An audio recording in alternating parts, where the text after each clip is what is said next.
이 장면은 어떻게 해석할 수 있을까요? 문재인 정부가 이 강제 북송 과정에서 유엔사의 협조를 수차례 했지만 거절당했다, 유엔사로부터. 이 보도 함께 보시죠. 이거 흥미로운 장면인데 2019년 11월 7일 북한 어민 2명 강제 북송 협조 요청을 유엔군 사령부에 했다, 유엔사에. 그 유엔사에서 해주겠습니까? 상식적으로? 이 보도가 맞다면 당연히 유엔사에서 거부하죠. 판문점에서 안대 포승줄 채워서 가기 싫다는 사람 강제로 북한으로 유엔군 사령부가 보내겠습니까? 야, 이게 좀 저는 매우 의아스러운 보도인데 과연 사실인지 한번 따져봤으면 좋겠습니다. 판문점에서 안대 포승줄 사용할 수 없고 그런 상태로 민관인 송환 이루어질 수 없다라고 5, 6차례 유엔군 사령부가 거절했을 뿐 아니라 경고를 했다는 겁니다. 하지만 당시 문재인 정부가 경고를 무시한 채 결국 경찰 특공대를 동원해서 송환 당시 안대와 포승줄 결박하고 북한으로 강제 북송을 해버렸다라는 보도가 의혹이 불거져 나왔습니다. 천하람 의원님, 네. 유엔군 사령부가 저 경찰 특공대도 저렇게 하기 싫었을 거예요, 아마. 그럼요. 당연히. 저걸 유엔군 사령부가 저렇게 하겠습니까? 유엔군 사령부는 당연히 규정이 없으면 안 움직입니다. 예. 근데 그거는 우리나라 경찰도 당연히 그렇게 해야 되는 겁니다. 규정에 따라서 해야 되는 거죠. 우리가 흔히 요새 통일부의 행태를 두고 공무원들이 영혼이 없다, 뭐 이렇게 정권 바뀌었다고 호떡 뒤집듯이 뒤집냐. 근데 공무원은 원래 좀 죄송한 말이지만 영혼이 없습니다. 예. 공무원의 영혼을 저희가 믿을 게 아니고요. 공무원의 영혼을 못 믿기 때문에 규정을 지키라고 하는 겁니다. 어느 정권이 오든 규정대로 해라. 그게 이제 최소한 우리가 신뢰할 수 있는 그 기본이 되는 거 아니냐라고 하는 건데, 유엔사 같은 경우도 당연히 저 가기 싫다는 사람을 억지로 밀어낼 수 있는 규정이 없으니까 안 한 거고요. 근데 지금 보면 저 사람들을 저렇게 강제로 북으로 보내는데 한 5일 걸렸다는 거 아니에요? 근데 5일 안에 한 5차례, 6차례 유엔사에 요청했다는 거잖아요. 이거는 솔직히 매달린 거 아닙니까?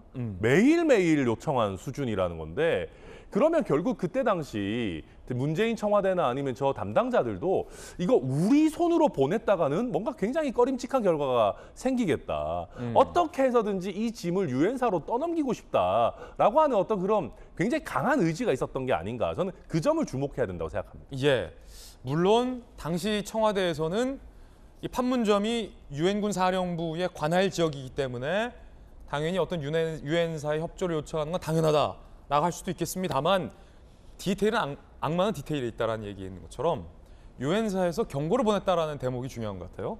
안대와 포승줄 안 된다. 그리고 북으로 넘어갔을 때 고문 내지 사형의 위험이 있는 사람, 민간인을 북으로 강제 북송할 수는 없다라는 유엔사의 경고가 있었다라는 대목인데, 결국 안대와 포승줄은 채워졌고 강제 북송이 이루어졌다는 거죠. 매우 빠르게. 이 대목 어떻게 보십니까?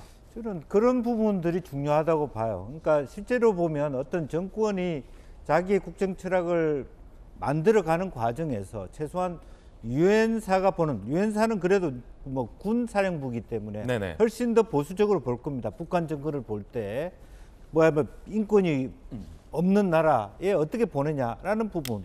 그렇지만 그걸 떠나서, 북을 보는 시각을 떠나서 유엔사가 가지고 있는 프로토콜은 아주 원칙 중심이었을 거예요. 말하자면 국제적인, 말하자면 엠네스티에 준하는 그런 기준을 우리 정부, 우리 통일부, 우리 국정원이 지켜내는 것이 중요하다. 예. 그거는 과거 정권의 문제만 아니라 이 정권에서도 반복될 수 있는 위험성입니다. 제가 바라는 것은 공무원의 영혼이 뭐 없다, 있다의 문제가 아니라 공무원이 영혼을 가지고 그때 정권이 그 프로토콜을 무시할 때 반박해야죠. 오늘 일정 보니까 어떤 국정원 직원은 그것 때문에 사표 썼다고 한다면, 네.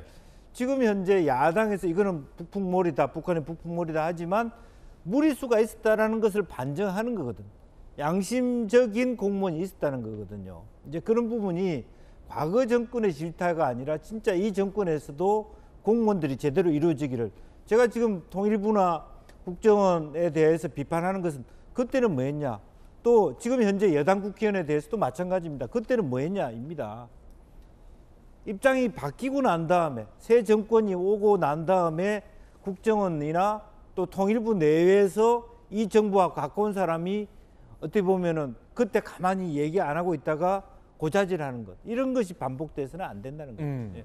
저도 뭐 해당 부분에서 다양한 측면으로 비판받을 지점은 충분히 있다라고 보고 있습니다. 그 지점이 무엇이냐면 유엔사에서도 인정한 뭐 포승줄과 안대는 채우지 말라고 한 지점, 그런 부분에서는 당연히 저는 저렇게 과도하게 했을 것이라고 사실 보지는 않았었습니다만 저렇게 과도하게 했던 부분에 대해서는 저는 분명히 책임을 져야 된다고 생각하고 비판받을 지점이라고 생각을 합니다.